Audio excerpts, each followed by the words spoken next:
ইসলাম কি আর ইসলামিক সমাজ কাকে বলে? আগে এই বিষয়টা বুঝি, তারপরে আমরা যাই যে ইসলামিক সমাজ কারা গঠন করবে এবং এই ইসলামী সমাজ গঠনের জন্যে যুবকদের ভূমিকা কি হতে পারে। এখনকার যুব সমাজ কোন কোন বিষয়গুলো নিয়ে বেশি ব্যস্ত হয়ে আছে, আর ইসলামিক সমাজ গঠন করতে হলে যুবকদেরকে কোন কোন দিকে বেশি ফোকাস করতে হবে, এগুলোই আমাদের আলোচনার মূল বিষয়। আল্লাহ পাক আমাদের সবাইকে আলোচনা আজকে দিলের কান দিয়ে শুনে বুঝে আমল করার তৌফিক দান করুন, বলি আমিন। এবং সর্বপ্রথম আল্লাহ পাক আমাকে তৌফিক দান করুন যাতে আমি যা বলছি তার উপর আমি আগে আমল করতে পারি। আপনারা আমার জন্য দোয়া করবেন, যা বলছি তার উপর যেন আগে নিজে আমল করতে পারি, এবং আমি আপনাদের জন্য দোয়া করছি আল্লাহ পাক আপনাদেরকে আমল করার তৌফিক দান করুন, আমিন। সর্বপ্রথম যে শব্দটা নিয়ে কথা বলবো সেটা হলো ইসলাম কি। ইসলাম কি, ইসলামের সমাজ ব্যবস্থা কি। আল্লাহ রাব্বুল আলামিন পবিত্র কোরআনে সূরা নাহলের মধ্যে একটা আয়াত নাজিল করেছেন, আয়াত নাম্বার 89। আল্লাহ পাক বলছেন, বিসমিল্লাহির রহমানির রহিম, ওয়া নাযালনা আলাইকাল কিতাবা তিবয়ানান লিকুল্লি শাই ওয়া হুদা ওয়া রাহমাতান ওয়া বুশরা লিল মুসলিমিন। আল্লাহ পাক নবী মুহাম্মদ সাল্লাল্লাহু আলাইহি ওয়াসাল্লামকে বলছেন, হে নবী মুহাম্মদ সাল্লাল্লাহু আলাইহি ওয়াসাল্লাম, আমি তোমার প্রতি এমন একটা কিতাব নাজিল করেছি, এই কিতাব আল কুরআনুল কারীম। হে নবী মুহাম্মদ সাল্লাল্লাহু আলাইহি ওয়াসাল্লাম, আমি আপনার প্রতি এমন একটা কিতাব নাজিল করেছি যে কিতাবটা হচ্ছে তিবয়ানান লিকুল্লি শাই, অর্থাৎ এই পৃথিবীর প্রতিটা বিষয়কে ব্যাখ্যা করবে, মানুষের জীবনের প্রতিটা বিষয়কে ব্যাখ্যা করবে, এমন একটা কিতাব আমি নাজিল করেছি, বলেন সুবহানাল্লাহ। শুধু তাই নয়, ওয়াহুদান, এবং এই কিতাবটা ব্যাখ্যা তো করবেই, একই সাথে হেদায়াত মানে পথ দেখাবে, ওয়া রাহমাতান, এবং এই কিতাবটা হচ্ছে আল্লাহর পক্ষ থেকে রহমত বা অনুগ্রহ, দয়া। 3, 4, ওয়া বুশরা লিল মুসলিমিন, এবং এই কিতাবের সামনে যে নিজের ইচ্ছাকে সঁপে দিবে, যে আত্মসমর্পণ করবে, এই মুসলিমদের জন্য এই কিতাবটা হচ্ছে বুশরা মানে সুসংবাদ। তাহলে আল্লাহ পাক এই আয়াতের মধ্যে আল কোরআনকে 4টা বিষয় বলেছেন। 1, আল কোরআন হচ্ছে প্রতিটা বিষয়ের ব্যাখ্যা, 1 নাম্বার। 2, আল কোরআন হচ্ছে হেদায়াত মানে পথ প্রদর্শক, পথ নির্দেশ আপনাকে দিবে, গাইডেন্স। 3 নাম্বার, এই কিতাব হচ্ছে রহমা মানে দয়া, আল্লাহর পক্ষ থেকে অনুগ্রহ। 4 নাম্বার, এই কিতাব হচ্ছে বুশরা সুসংবাদ। কাদের জন্য সুসংবাদ? যারা এই কিতাবের সামনে আত্মসমর্পণ করবে, মুসলিমদের জন্য।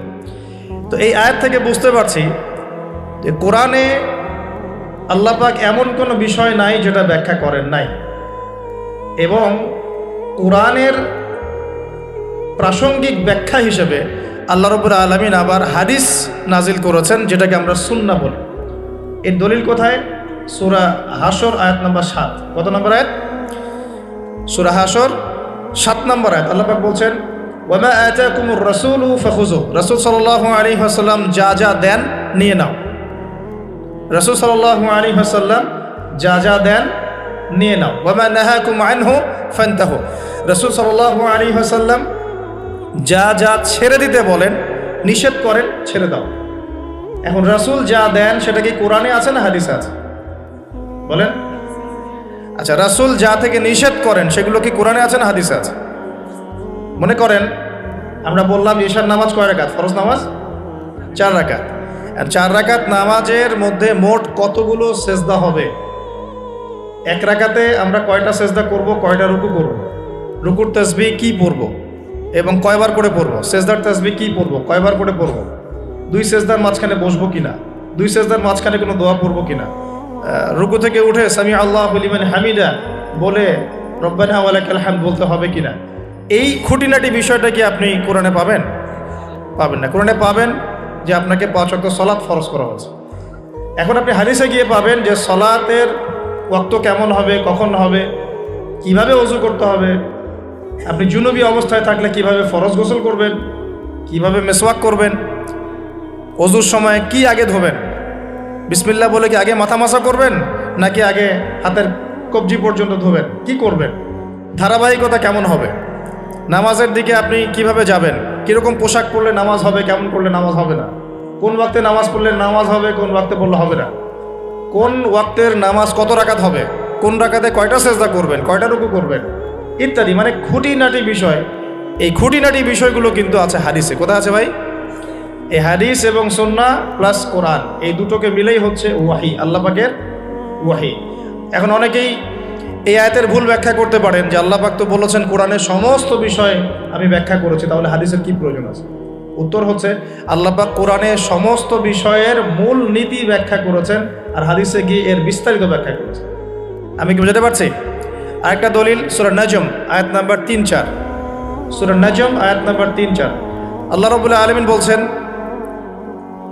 যে ওয়ামা ইয়ানতিকু আনিল হাওয়া, মুহাম্মদ সাল্লাল্লাহু আলাইহি ওয়াসাল্লাম নিজের মন গড়া কোনো কথা বলেন না। মুহাম্মদ সাল্লাল্লাহু আলাইহি ওয়াসাল্লাম নিজের মন গড়া একটা শব্দ উচ্চারণ করেন না। ইন হুয়া ইল্লা ওয়াহয়ু ইউহা, তিনি শুধু অতটুকু কথা বলেন যেটা তার কাছে ওহী করা হয়। যখন থেকে নবী সাল্লাল্লাহু আলাইহি ওয়াসাল্লামের কাছে নবুয়ত এসেছে, এরপর থেকে একটা শব্দ নবী সাল্লাল্লাহু আলাইহি ওয়াসাল্লাম আল্লাহর হুকুম ছাড়া বলেন না।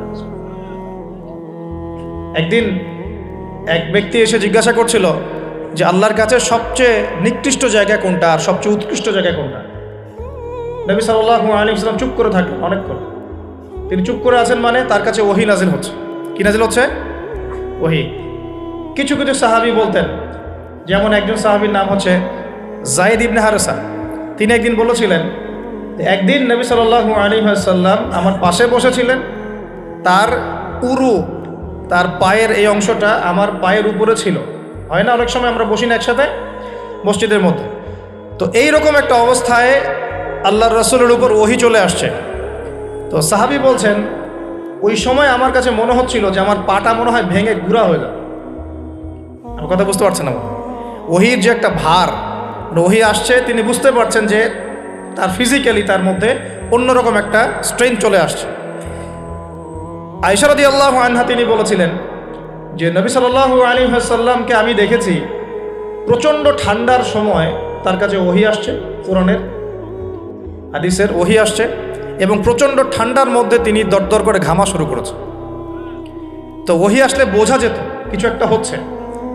তো নবী সাল্লাল্লাহু আলাইহি ওয়াসাল্লাম নবী হওয়ার পরে একটা শব্দ আল্লাহর ওহী ছাড়া কাউকে বলেন নাই। এটা হচ্ছে ইসলামের একটা প্রামাণ্যতা, মানে ইসলাম যে এতই নিখুঁত, এতই নিপুণ, এখানে যার্রা পরিমাণ বাতিল ঢোকার কোনো সুযোগ নাই। তো এই ব্যক্তি জিজ্ঞাসা করছিলেন আল্লাহর কাছে সবচেয়ে উৎকৃষ্ট জায়গা কোনটা, নিকৃষ্ট জায়গা কোনটা। নবীজি উত্তর দিচ্ছেন না, চুপ করে আছে। তার মানে ওহী নাজিল হচ্ছে এখন। বেশ কিছুক্ষণ পর তিনি বললেন, শোনো, ওই ব্যক্তি কোথায় যে প্রশ্ন করেছিল? বলা হলো ওই যে, ডেকে নিয়ে আসো। তাকে কাছে ডেকে বলা হচ্ছে, শোনো, আল্লাহর কাছে সবচেয়ে উৎকৃষ্ট জায়গা হচ্ছে মসজিদ। কোন জায়গা ভাই? মসজিদ। আর আল্লাহর কাছে সবচেয়ে নিকৃষ্ট জায়গা হচ্ছে বাজার। কোন জায়গা? বাজার। যেটা আমাদের এখন বেশি বেশি বাজার, ঘন ঘন বাজার। শেষ জামানায় বাজার ঘন ঘন হবে, কিয়ামতের আলামত। বাজার ঘাট হবে খুব ঘন ঘন, বাসার থেকে বের হলেই বাজার। এটা হয় না এখন? তো এত কিছু চোখে দেখার পরেও মানুষকে বোঝাতে হয় যে হাতে সময় কম। আল্লাহ পাকের গজব একটার পর একটা আসতে আছে, দেখতে পারতেছেন না? সামনে যে বড় সড়ো কোনো বন্যা হয় কিনা আল্লাহ ভালো জানে। বলা হচ্ছে যে একটা জলোচ্ছ্বাসের মানে ঝুঁকির মধ্যে আছে বিশ্বের বহু কান্ট্রি। বিশ্বের বহু কান্ট্রি জলোচ্ছ্বাস, বড় একটা জলোচ্ছ্বাসের হুমকির মধ্যে আছে। 20 ফুট থেকে 25 ফুট পানি উঠে যাবে, উঠে উপকূলবর্তী অঞ্চলগুলো ডুবিয়ে দিবে। এটা এখন গবেষকরাই বলছেন, বিজ্ঞানীরা।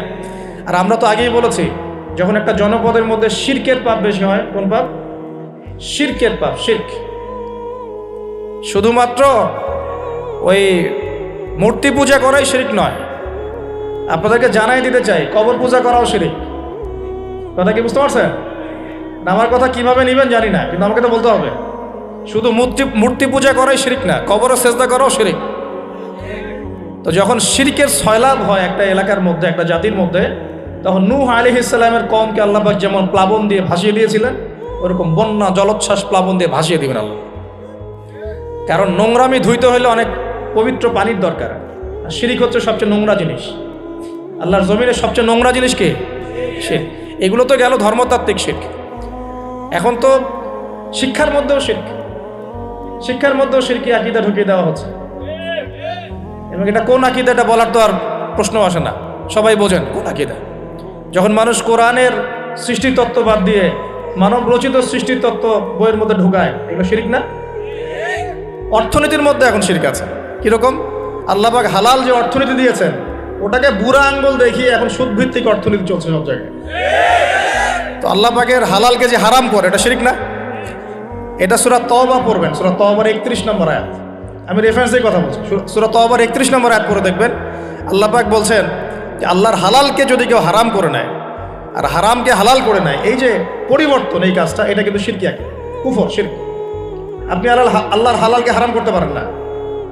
আল্লাহ পাক একটা হারাম করেছেন, আপনি হালাল করতে পারবেন না। মানেন না ব্যক্তিগতভাবে সেটা আলাদা বিষয়, কিন্তু অন্যের উপর ইম্পোজ করতে পারবেন না। মনে করেন আল্লাহ পাক হালাল করেছেন পর্দা, আপনি পর্দা করেন না বুঝলাম, এটা আপনার ব্যক্তি স্বাধীনতা, কিন্তু আপনি পর্দাকে ব্যঙ্গ করতে পারবেন না। ব্যঙ্গ করলে কুফরি হয়ে যাবে। কথা বুঝতে পারছি ভাই? নিজে পালন করে না সেটা আলাদা বিষয়, আমি পালন করি না, তার কাছে মনে হয় যে বেপর্দায় চললেই মনে হয় ভালো, নাউজুবিল্লাহ, ওর কাছে এটাই মনে হয়, ওর কাছে এটাকে মনে হয় প্রগতি, অগ্রগতি, উন্নয়ন, তো সে তার থট নিয়ে থাক। কিন্তু যদি সে বলে যে না পর্দা সেকেলে প্রথা এখন চলে না, ওই যুগে চলতো, এটাকে টিটকারি করে, ব্যঙ্গ করে, তাহলে কুফরি করবে, শিরক করবে। মনে করেন মদ আল্লাহ হারাম করেছেন, আর কিছু মানুষ মদ খায়, হারাম মনে করেই খায় বা হালাল মনে করেই খায়, মানে খায় আর কি। তো একজন খায় সেটা আলাদা আলাদা পাপ, আর কেউ যখন মনে করবে যে না আল্লাহ পাকের এই হালাল হারামের বিধান আমি মানি না, আল্লাহ পাকের হালাল হারামের বিধান আমি মানি না, তখন হবে শিরক আর কুফর। এমনি হচ্ছে কবিরা গুনাহ। আর যখন হালালকে হারাম করে নেবে আর হারামকে হালাল করে নেবে তখন শিরকের পর্যায়ে চলে যাবে। তো এই সিস্টেম এখন চলছে না? আল্লাহ পাকের সুদভিত্তিক, আল্লাহ পাকের হালাল অর্থনীতি বাদ দিয়ে সারা বিশ্বে এখন সুদভিত্তিক অর্থনীতি চলছে না? বোঝেন না এগুলা? অর্থনৈতিক অবস্থা ভালো না, আস্তে আস্তে বিশ্বের মধ্যে ভয়াবহ অর্থনৈতিক সংকট দেখা দিবে, এবং এই সংকটটা ফেস করবে মূলত এই মধ্যবিত্ত শ্রেণী আর নিম্ন মধ্যবিত্ত শ্রেণী। খুব ধনী দেশের কোনো সমস্যা হবে না, যারা মিডল ক্লাস কান্ট্রি বা আরেকটু নিচু মানের কান্ট্রি অর্থনৈতিক দিক থেকে, এদের সামনে ভয়াবহ একটা অবস্থা ফেস করতে হবে। সময় যাইতে দেন, আস্তে আস্তে সব স্পষ্ট হয়ে যাবে, আপনারাই বুঝতে পারবেন। অলরেডি গরিব মানুষ হাহাকার করা শুরু করেছে, হাহাকার করা শুরু করেছে। বড় লোকের তো কোনো সমস্যা নাই, গ্যাস, তেল, চাল, ডাল সব কিছুর দামও যদি বাড়ে, বড় লোকের কোনো সমস্যা আছে? আমার তো কোনো সমস্যা নাই, আমি তো খেতে পারতেছি, কোনো না কোনোভাবে খেতে পারতেছি। কিন্তু যে কৃষক, মজুর, শ্রমিক, হ্যাঁ, যারা গরিব মানুষ, এরা তো আমার মতো না। আমার জন্য 4 বার বিদ্যুতের দাম বাড়লে কোনো সমস্যা নাই, 1000, 1500, 2000, 3000 আপনি ইফোর্ট দিতে পারছেন, আপনার তো সমস্যা নাই। কিন্তু যে ব্যক্তির মাসিক আয় 3000 টাকা, সে কি করবে? সে তো ইফতার করতে বসে বদদোয়া করা শুরু করবে। এবার বহু মানুষ ইফতারির টেবিলে বসে আল্লাহর কাছে বদদোয়া করা শুরু করবে। এটা আমি অনেকদিন আগে বলেছি, কারণ এটা বলেছি বৈশ্বিক অর্থনৈতিক সংকটের কারণে। পুরো বিশ্বে একটা ইকোনমিক সংকট চলছে। এখন এই কথাগুলো যেগুলো বলছে এগুলোর সাথে কিন্তু আমাদের ইসলামিক সমাজ ব্যবস্থা জড়িত আছে। আমরা এদিকে আসতেছি। প্রথমে বোঝেন যে এটাও শিরকি একটা সিস্টেম চলতেছে। আর বিশ্বে যে শিরকটা চলতেছে বড়, সেটা আরও ভয়াবহ। সেটা কি? বিশ্বের যারা মোরল, যারা এখন বিশ্ব চালায়, তারা বলতেছে এক কথায় যে ধর্মের কোনো দরকার নাই বিশ্বে ধর্মের কোনো দরকার নাই, ধর্মগ্রন্থেরও দরকার নাই, ধর্মীয় বিধানেরও দরকার নেই। এই বিশ্ব চালাবো আমরা, বিশ্বের বিধান রচনা করব আমরা, বিশ্বকে পরিচালনা করার মূলনীতি বানাবো আমরা, বিশ্বের মানুষকে চালাবো আমরা। নাউজুবিল্লাহ বলছি ঠিকই, বিশ্ব চলছে এইভাবে। এখানে আল্লাহর আসমানি কিতাব, কোরআন, হাদিস, শরিয়া, ইসলামী সমাজ, এগুলো বুড়াঙ্গুর চল। কেউ টাইম দেয় না এগুলো, খালি মুখে মুখে বক ধার্মিকতা দেখায়। জুমার দিনে সে নামাজ পড়ে, ঈদের নামাজ পড়তে আসে, তারাবির নামাজ পড়তে আসে, দাড়ি রাখছে, পাগড়ি পড়ছে, এটা বক ধার্মিকতা। আগে ভিতর ঠিক করতে হবে। তো ভিতরটা কি? ভিতরটা হচ্ছে তাবারাকাল্লাযী বিয়াদিহিল মুলক। সূরা মুলকের 1 নম্বর আয়াতে কি বলছেন আল্লাহ পাক? তাবারাকাল্লাযী বিয়াদিহিল মুলক, বরকতময় সেই আল্লাহ। এই আল্লাহ পাক মহাবিশ্ব সৃষ্টি করেন নাই? এই মহাবিশ্ব কে সৃষ্টি করছে? এই পুরো মহাবিশ্বে পৃথিবীর মতো কোটি কোটি কোটি কোটি গ্রহ আছে না? আছে কি নাই? এই পুরো মহাবিশ্বে কার হুকুম চলে? ওই পুরো মহাবিশ্বে কি জিবরাইল আলাইহিস সালামের হুকুম চলে? আল্লাহর কোনো ফেরেশতার হুকুম চলে? কোনো নবীর হুকুম চলে? তাহলে কোনো মানুষের হুকুম চলার কোনো প্রশ্ন ওঠে? পুরো মহাবিশ্বের কোটি কোটি গ্যালাক্সি, কোটি কোটি গ্রহ নক্ষত্রে আল্লাহর হুকুম চলে। সূর্য পর্যন্ত ডোবার পরে আল্লাহর কাছে পারমিশন নেয়, আল্লাহ আগামীকাল উঠবো, আল্লাহ বলেন ওঠো, তাহলে উঠবে। একদিন আল্লাহ বলবেন না, ওঠার দরকার নাই, সূর্য তখন উল্টা দিক থেকে উঠবে, পশ্চিম দিক থেকে। ওই দিন কিয়ামত হয়ে যাবে। যেদিন কিয়ামত হবে ওইটা হচ্ছে আল্লাহ পাকের ক্রোধের বহিঃপ্রকাশ, মানে রাগ থাকে না, যে ধৈর্য ধরতে ধরতে ধরতে ধরতে এক সময় যখন আপনার আর মানে আপনি আর পারতেছেন না, তখন একটা হাইপার হয়ে যান না মাঝে মাঝে, তখন মনে হয় আশপাশে যা আছে ভেঙে চুরে একাকার করতে পারেন। ওই যে পৃথিবীর নিচে যে আগ্নেয়গিরিগুলো আছে, শক্তি সঞ্চার করতে করতে করতে করতে এক পর্যায়ে বিস্ফোরিত হয়ে যায়, তখন আর পৃথিবীবাসীর তো কোনো হুঁশ, তখন আর উপায় থাকে না। তো এরকম কিয়ামতের দিনটা হচ্ছে আল্লাহ পাকের ক্রোধের বহিঃপ্রকাশ, মানে এক হুকুমেই পুরো মহাবিশ্বের সব গ্রহ ধ্বংস হয়ে যায়, এক হুকুম। তো এই পুরো মহাবিশ্বে আল্লাহ ছাড়া কারো হুকুম চলে? আল্লাহ সেটাই বলছেন, তাবারাকাল্লাযী বিয়াদিহিল মুলক, বরকতময় সেই আল্লাহ যার হাতে সমস্ত ক্ষমতা।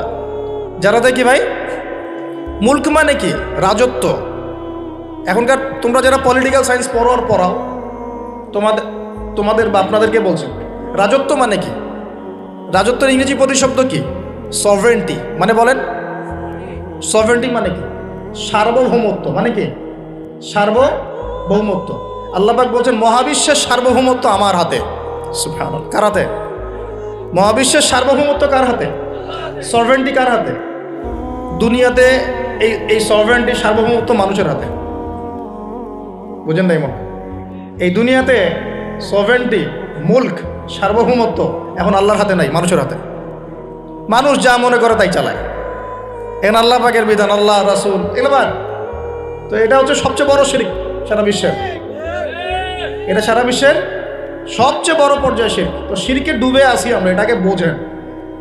আমি তো বলছি না যে এখন এই প্রবলেমসগুলোকে রাতারাতি সলভ করা যাবে, এমনটা তো বলছি না। বলছি পুরো ওয়ার্ল্ডে এরকম শিরকি একটা সিস্টেম প্রতিটা ক্ষেত্রে চলছে। কিভাবে সলভ করবেন সেটা পরের বিষয়, আগে তো বুঝতে হবে কোথায় আছে বিশ্ব এখন। তো আমরা দেখলাম যে বড় বড় সেক্টর যেগুলো একটা বিশ্বের, ধর্ম, সংস্কৃতি, অর্থনীতি, জিওপলিটিক্স এবং পরিবার তো আছেই, পাশাপাশি আমাদের এই একটা কি ওয়ার্ল্ড অ্যাফেয়ার্স, এই প্রতিটা ক্ষেত্রে আল্লাহ পাকের তাওহীদকে পাশ কাটিয়ে মানুষের মন গড়া বিধান দিয়ে চলানো হচ্ছে কিনা? হচ্ছে কিনা? বুঝতে পারছেন না মনে কথা? সুদ কি মানুষের বিধান না আল্লাহর বিধান? বলেন, আরো খোলামেলা বলে, সুদ কি মানুষের বিধান না আল্লাহর বিধান? মদ কি মানুষের বিধান না আল্লাহর বিধান? মদ খাওয়া যাবে? মদ খাওয়া যাবে? বেপরদায় চলা যাবে, এটা কি মানুষের বিধান না আল্লাহর বিধান? পুরো বিশ্বের যত বৈশ্বিক অ্যাফেয়ার্স আছে এটা মানুষ নিয়ন্ত্রণ করবে, আল্লাহর বিধানের দরকার নাই। এটা কি আল্লাহর বিধান না মানুষের কথা? তো সারা বিশ্বে এই কুফুরি চলতেছে না? চলছে কি না? এখন এই বিশ্বটা বোঝেন, তারপরে আপনি এই আয়াতটা বোঝেন। এখন আল্লাহ পাক বলছেন, এখন আমি মুহাম্মদ সাল্লাল্লাহু আলাইহি ওয়াসাল্লামের কাছে এমন কিতাব দিয়েছি যে কিতাবে এই সব সমস্যার সমাধান আছে। সুবহানাল্লাহ। সমস্যাগুলো তো বুঝতে পারলেন?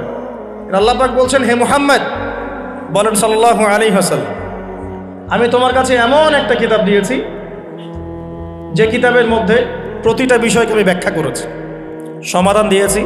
এটা হেদায়েত, এটা রহমত, এটা বুশরা, সুসংবাদ কাদের জন্যে?